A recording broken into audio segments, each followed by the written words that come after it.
자, 우리 먼저 인사 한번 하겠습니다. 우리 어색하고 또 마스크도 낀 상태지만 그래도 좀 옆 사람 보면서 따뜻한 마음으로 한번 인사 좀 크게 합시다.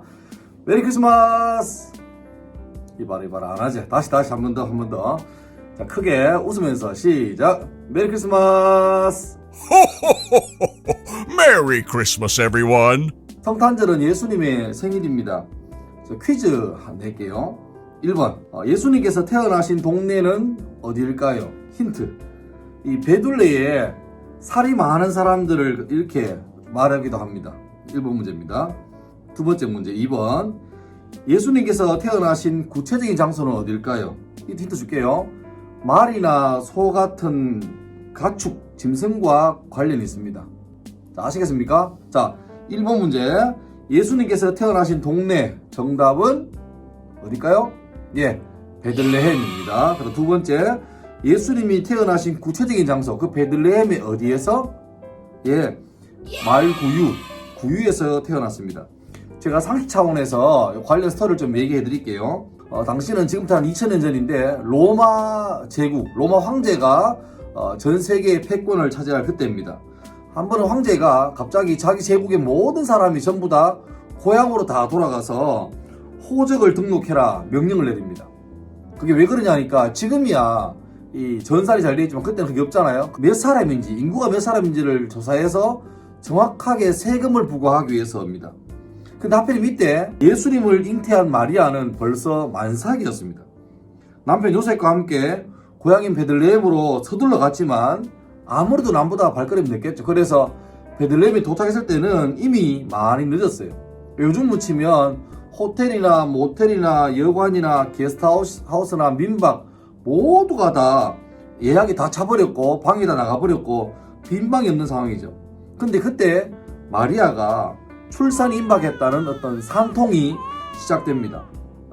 이 상황이 지금 사면초가 설상가상이죠. 아무리 둘러봐도 빈 방이 없어요. 그러니까 몇 개 있는데 못 찾는 게 아니라 아예 베들레헴이라는 소도시에 빈 방은 아예 없는 상태가 돼버렸습니다. 그때 이 요셉과 마리아의 참 딱한 사정을 보고 어느 마음 좋은 사람이 내가 비록 좋은 집을 먼저 예약해서 쉬고 있지만 너무 상황이 딱하니까 당신들이 이 집에 와서 출산하라고, 그런 마음 좋은 사람이 있었다면, 기다려야지가 있었다면 지금도 미담으로 남아있었겠지만 없었어요. 그리고 시간도 없었습니다. 결국 선택할 곳은 타니셀만 겨우 피할 수 있는 마국간이었죠. 지금까지 우리가 봐왔던 마국간은 우리나라의 문화에서 이해한 마국간입니다. 우리나라의 마국간은 뭡니까? 꼭 하나의 집이 있죠. 물론 방하고는 다릅니다만은 지붕도 있고 사방이 벽으로 가려져 있는 그런 집입니다. 그런데 예수님의 고향인 팔레스타인 지역에서 마국간은 또 다른 개념이에요.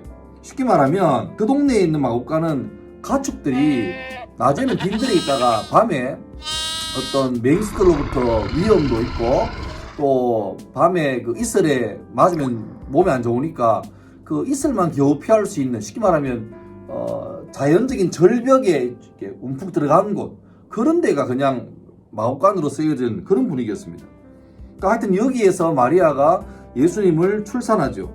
그러니 갓 태어난 아기 예수님을 누일 만한 곳이 없습니다. 따뜻한 아랫목도 없고 뭐 찜질방도 아니고, 그래서 임시방편으로 말이나 소나 가축들이 먹이를 먹는 구유, 이 구유를 급하게 치워내고 그 위에다가 부드러운 건초더미를 얹은 다음에 강보, 즉 부드러운 천을 딱 깔아서 그 위에다가 예수님을 누인 겁니다.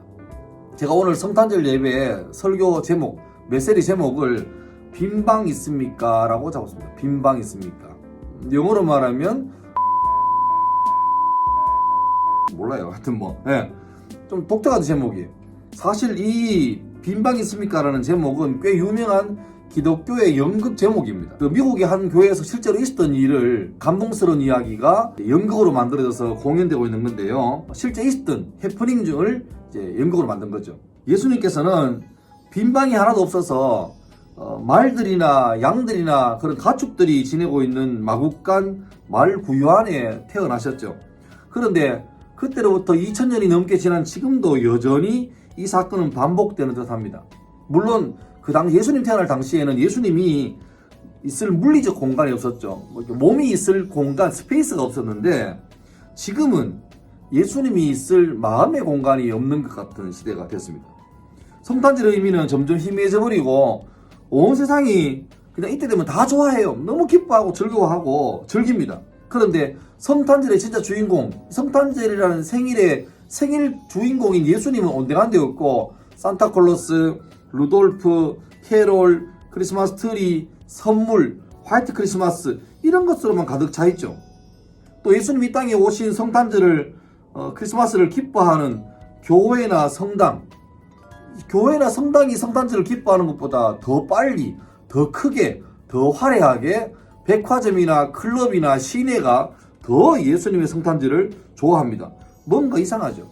그런데 그렇게 화려하고 흥분되고 막 즐거운 이 분위기 속에서 이웃을 향한 사랑은 점점 식어가는 게 진짜 문제입니다. 여러분, 지금 지구상의 인구가 총 얼마나 될까요? 제가 알아보니까 최신 버전이 지금 현재 지구상의 인구는 약 78억 명 정도 됩니다. 그런데 그러면 지구상에서 1년 동안 생산되는 모든 그 곡식, 또 그 다음에 채소, 그 다음에 과일, 이런 식품들이 78억 명의 인구를 다 배불리 먹게 하기에 충분할까요? 모자랄까요? 예, 충분하대요. 78억 명이 먹고 지낼 수 있을 정도의 양식은 충분하대요. 그런데 신기하게 여전히 지구 한쪽에서는 다이어트 한다고 천문학적인 돈이 들어가고 또 비만 치료 때문에 엄청난 비용이 지불되고, 아마 여러분도 저도 마찬가지일 건데 우리 그 쓰레기 버리는 것 중에 제일 좀 골치 아픈 게 뭐죠? 뭐 종이나 플라스틱 이것보다 뭡니까? 냄새나고 국물 떨어지는 음식 쓰레기. 예, 우리는 뭐 먹는 것도 많지만 먹는 것 못지않게 음식 쓰레기로 남겨서 혹은 요리하는 중에 그 재료가 좋지 않아서 버려지는 음식 쓰레기 양도 엄청나죠. 그런데 이런 상황에서 동일하게 지구 한켠에서는 굶어 죽고 가고 있는 것도 현실입니다. 제가 이 설교 준비하면서 통계 사이트를 한번 봤더니만 현재 지구상에서 영양실조, 그러니까 최소한의 사람이 살아가는 어떤 양분을 못 섭취해서 생명에 위협받는 사람이 약 8억 5천만 명이나 된답니다. 전체 인구의 10% 넘죠? 그리고 지금도 2초에 한 명은 굶어 죽고 있습니다. 그 중에서 3분의 1, 다시 말하면 6초에 한 명, 어린아이가 지금도 6초에 한 명씩 사고가 아니라 병이 아니라 굶어 죽어가고 있답니다. 여러분, 굶어 죽는 게 쉽지 않아요. 그러니까 밥 한 끼, 두 끼 안 먹는데 굶어 죽지 않잖아요. 우리 몸에서 음식물이 공급이 끊어지면요, 우리 몸은 살기 위해서 몸에 축적되어 있던 에너지를 쓰죠. 지방을 빼쓰고 씁니다.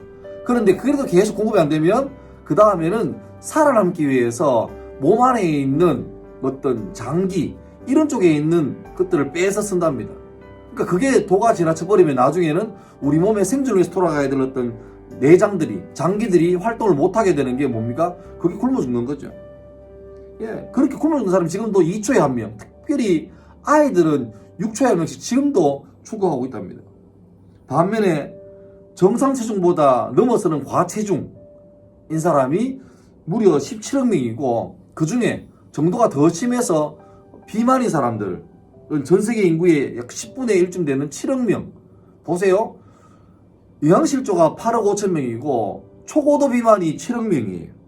그러니까 우리 생각에는 그냥 수학처럼 많은 쪽의 사람들, 그 에너지들, 살들 떼가지고 필요한 사람에게 주면 되는데 안 그렇잖아. 아주 콩이나 옥수수가 너무너무 잘 돼가지고 대풍이 됐는데, 풍년됐는데, 문제는 뭐예요? 너무 생산이 많아지면, 소비보다 많아지면 가격이 떨어지겠죠.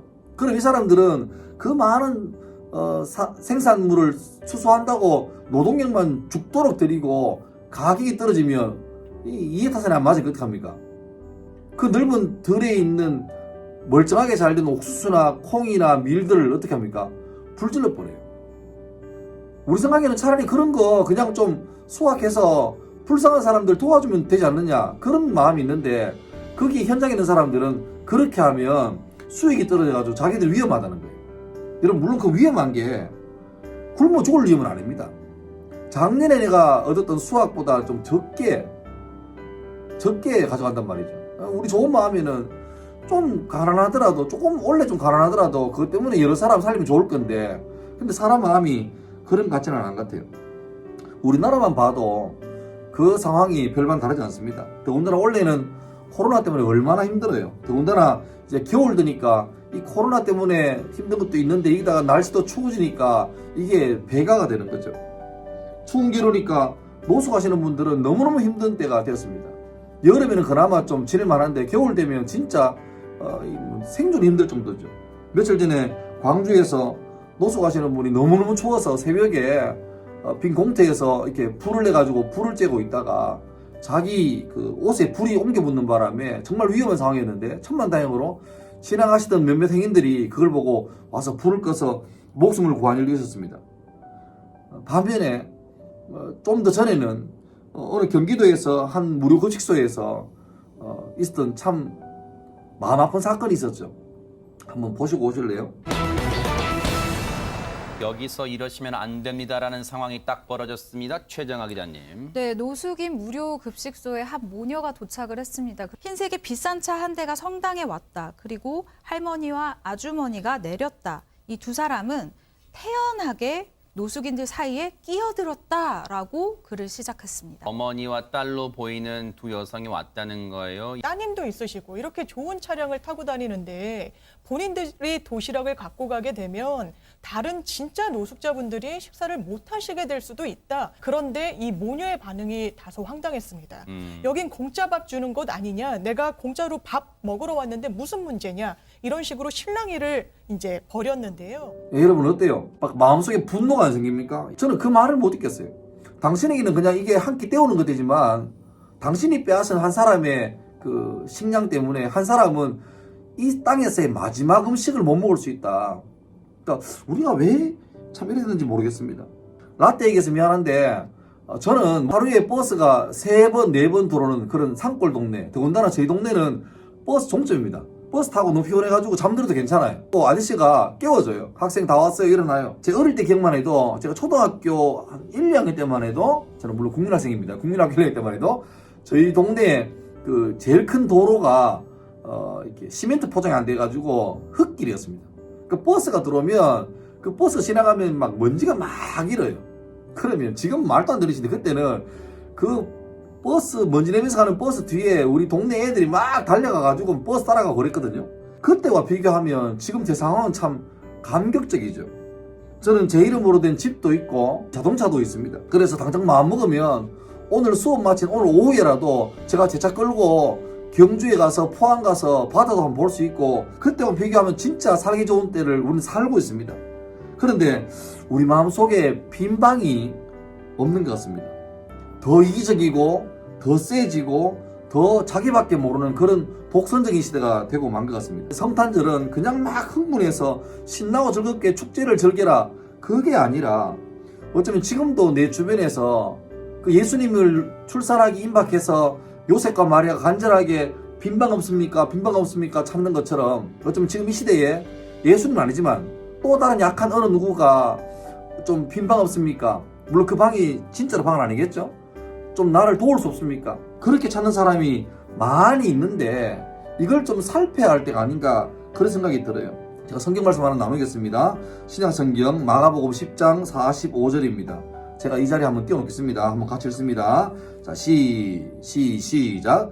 인자가 온 것은 섬김을 받으려 함이 아니라 도리어 섬기려 하고 자기 목숨을 많은 사람의 대속물로 주려 함이니라. 아멘. 예, 성경 말씀 끝나면 아멘 하는 게 우리의 룰입니다. 예. 이게 인자는 바로 예수님이에요.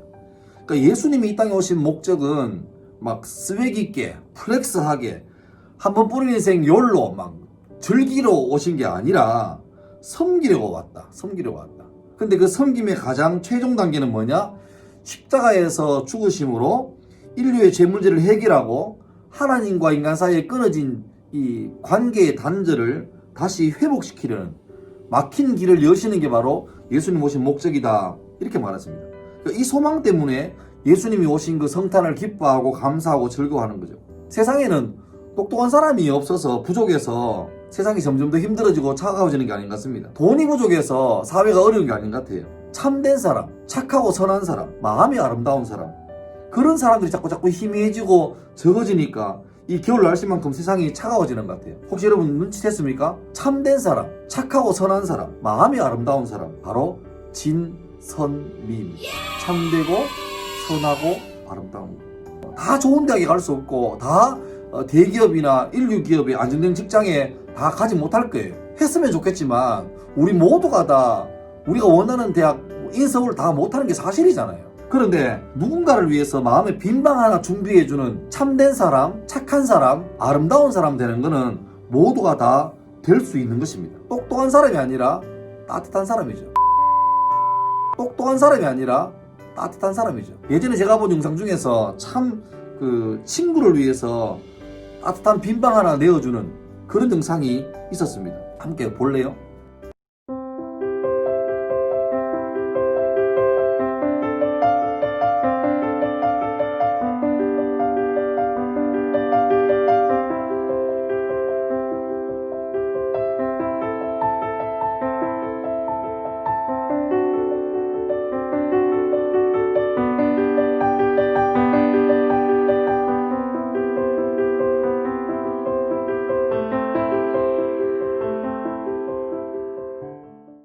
저도 지금 같이 깎을까요?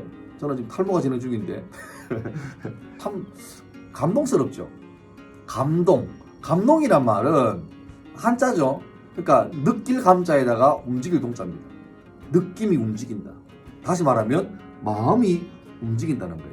오늘 이 메시지와 좀 적용해 보자면 내 걸로만 가득 채웠던 내 인생이고 내 마음인데 내 이웃이 내 방에 들어오게 하기 위해서 그 꽉 찬 방에서 내 걸 좀 빼낸다는 거예요. 성탄절을 보내면서 저는 꼭 여러분이 마음으로 좀 이런 결심을 좀 하면 좋겠습니다. 내 마음속에 온통 나만을 위한 것으로만 가득 채워놓는 인생이 아니라 이웃을 위해서, 친구를 위해서, 혹은 하나님 위해서, 가족 위해서 적어도 마음에 빈방 하나 준비해 놓으면 좋겠습니다. 솔직히 내가 다 가지고 싶은 본능이 있지만 그래도 내 친구 위해서, 이웃 위해서 얼마든지 내 시간이나 내 에너지나 내 마음을 좀 내어줄 수 있는 그런 사람, 그런 귀한 인생으로 잘 살아갈 수 있기를 예수님 이름으로 축복합니다. 아멘. 이때는 아멘 하는 거예요. 이게 우리 문화입니다. 자, 다시 한번 할게요. 자, 그런 사람 될 수 있기를 예수님 이름으로 축복합니다. 아멘. 기도하겠습니다. 하나님 은혜를 감사합니다. 예수님 이 땅에 오신 성탄절을 맞이하면서 참 성탄의 깊은 뜻이 무엇인가를 함께 나누어 보았습니다. 어쩌면 훨씬 가진 것 많고 부유하고 여유롭지만 우리 마음속에 빈방이 없어서 더 힘들고 더 각박하고 더 날카로운 시대가 된지 모르겠습니다. 우리 마음속에 빈방 하나 가지고 그 마음을 좀 이웃을 위해서, 친구를 위해서 줄 수 있는 그런 착한 사람, 선한 사람, 따뜻한 사람, 참된 사람 될 수 있도록 복의 복을 더하시고 이들로 통해서 온 땅 가운데 예수님 오신 성탄의 의미를 잘 구현하고 확산되도록 도우시고 예수님 이름으로 기도합니다. 아멘.